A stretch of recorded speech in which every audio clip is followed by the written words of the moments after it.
Assalamualaikum dan selamat pagi semua.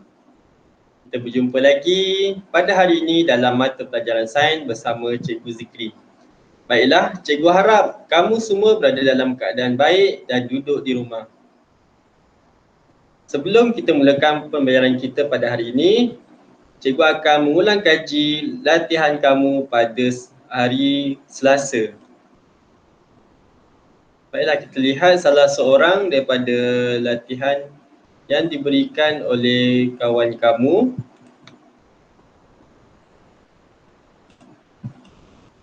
Baik, kita belajar tentang sistem rangka manusia serta fungsi dia.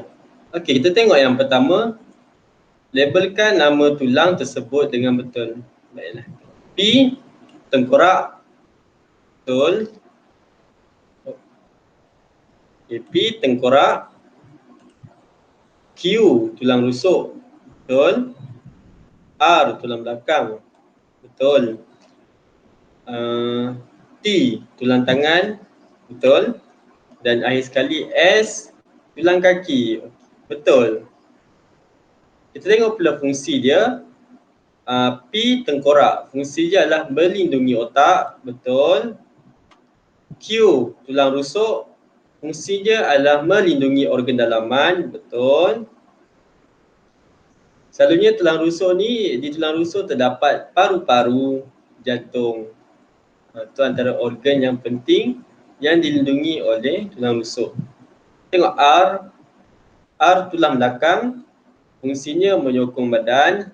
Betul. S. S untuk tulang kaki. Tulang kaki sokongan dan pergerakan tubuh. Betul. Menyokong tubuh dan boleh menggerakkan, membolehkan kita menggerakkan kaki. T pula tulang tangan, sama juga seperti tulang kaki, menyokong tubuh dan membolehkan kita menggerakkan kaki, menggerakkan tangan. Baiklah, itu saja. Betul. Tanya kepada Mariam Zulaika dan kepada murid yang menjawab dengan betul. Baiklah, kita pergi seterusnya kepada pembelajaran kita pada hari ini. Okey, hari ini kita akan belajar tentang tengok dulu video yang akan cikgu sampaikan.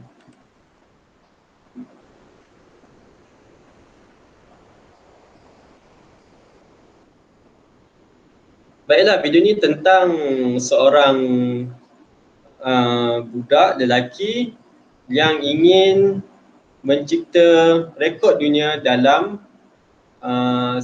limbo skating yang paling jauh.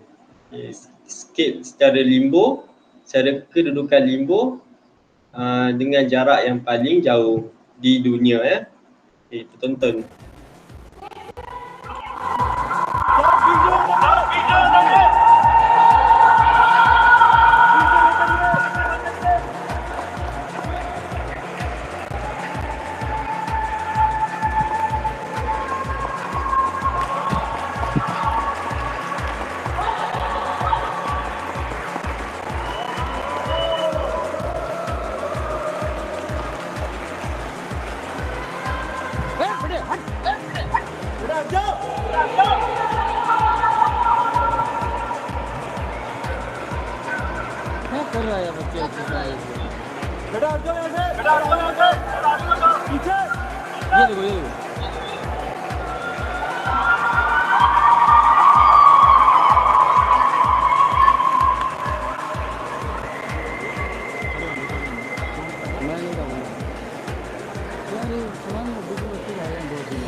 Okey, mari kita tengok rekod dunia yang berjaya dicipta oleh Tiluk Kisam, seorang budak daripada New Delhi, India.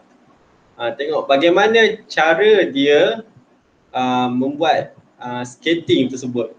Cara badan dia membuat skating. Okey, secara kelenturan dia.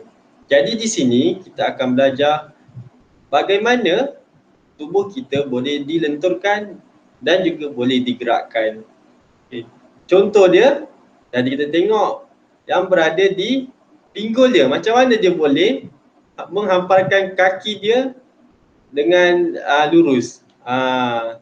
Ada cara dia, ada sign dia. Ialah dengan cara disebabkan tulang kita mempunyai sendi. Okey.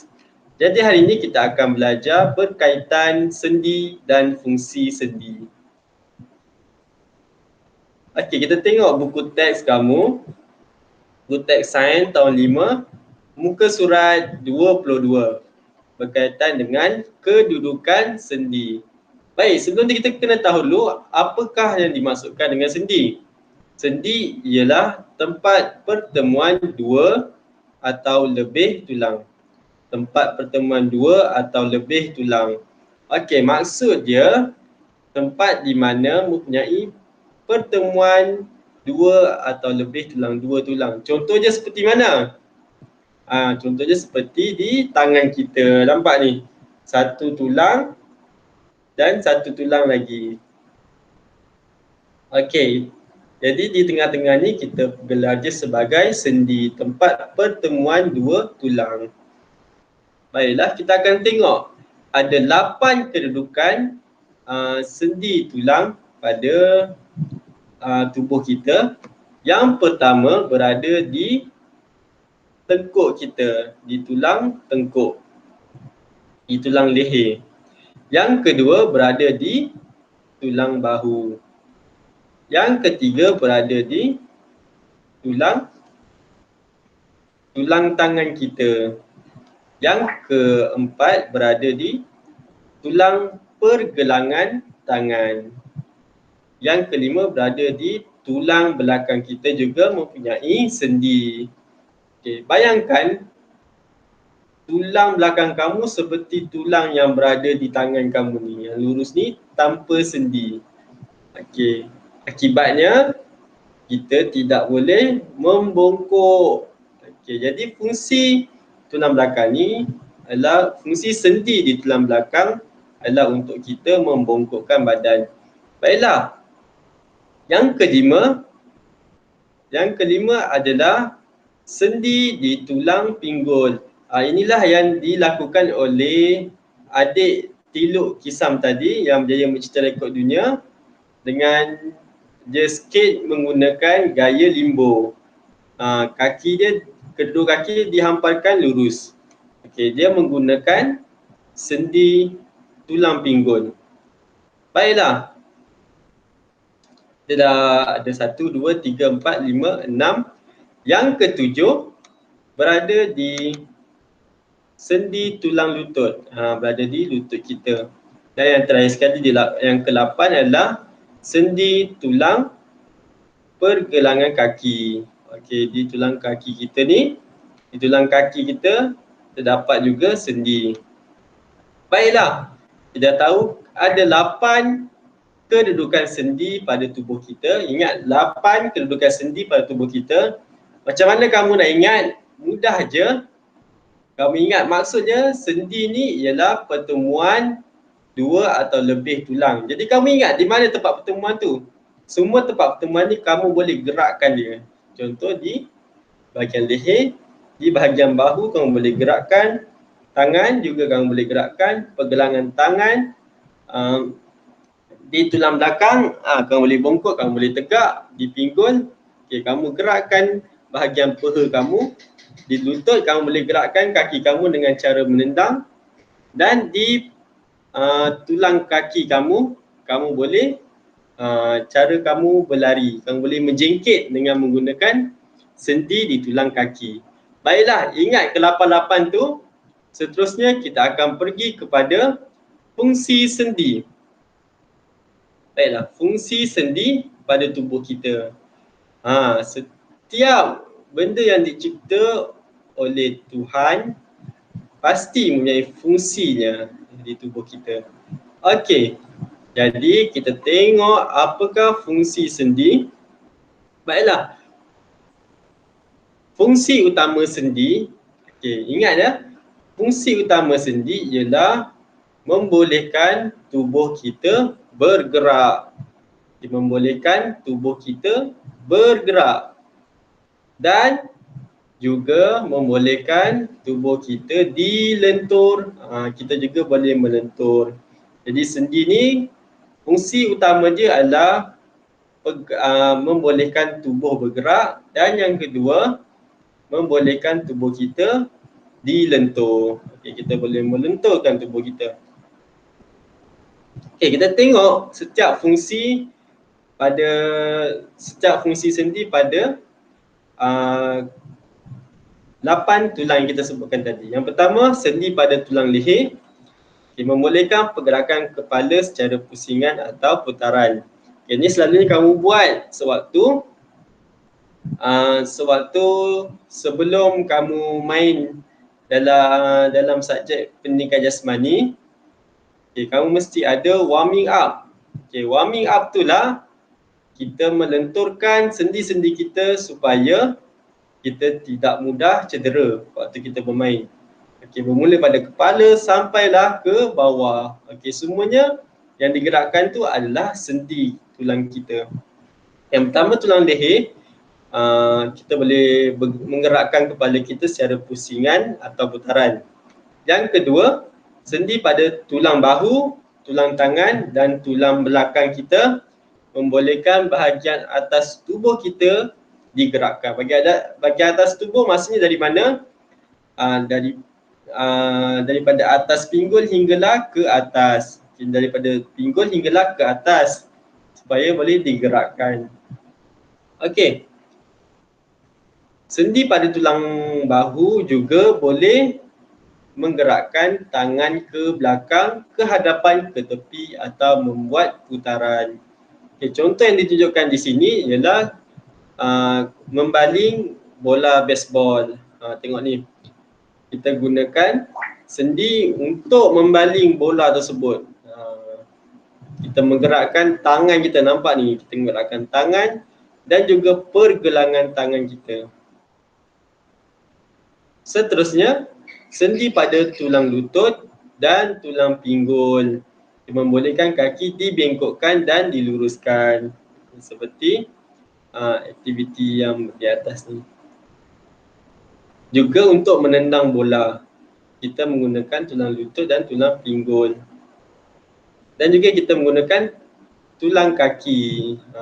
Ada cara menendang menggerakkan sendi di tulang kaki. Baiklah, rasanya sampai di situ saja kamu sudah pun tahu kedudukan sendi dan fungsi sendi.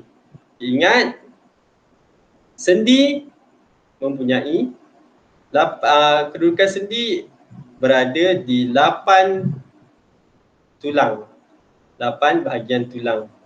Manakala fungsi sendi yang utama adalah untuk menggerakkan tubuh, yang kedua melenturkan tubuh kita. Baiklah. Okey, kita dah belajar kedudukan sendi dan fungsinya. Seterusnya kita akan membuat latihan. Latihan juga kamu boleh rujuk dalam buku teks kamu. Cikgu tunjukkan muka surat. Ni dia, muka surat 27. Cikgu akan berikan kamu satu gambar dalam bentuk PDF, iaitu gambar tentang sistem rangka utama manusia. Cikgu akan berikan kepada kamu dan cikgu nak kamu print. Kalau tak ada printer, kamu boleh lukis dan kamu sambungkan, kamu bulatkan, kamu sambungkan tulang tersebut dan kamu bulatkan sendi yang berada pada tulang tersebut. Seterusnya, cikgu nak kamu labelkan fungsi setiap sendi yang ada. Contoh macam ni. Labelkan fungsi dia ya, bukan labelkan tulang tapi labelkan fungsi dia. Okay, kamu boleh bagi tahu contoh tulang leher. Fungsi dia untuk menggerakkan leher secara pusingan. Okey. Itu adalah tu kamu sudah labelkan fungsi sendi tersebut. Okeylah. Sampai di sini saja. Cikgu harap kamu faham pembelajaran kita pada hari ini. Kalau tak faham, kamu boleh message cikgu secara personal. Dan jangan lupa hantar tugasan kamu secara message personal cikgu di Telegram. Sampai di sini saja. Assalamualaikum warahmatullahi wabarakatuh.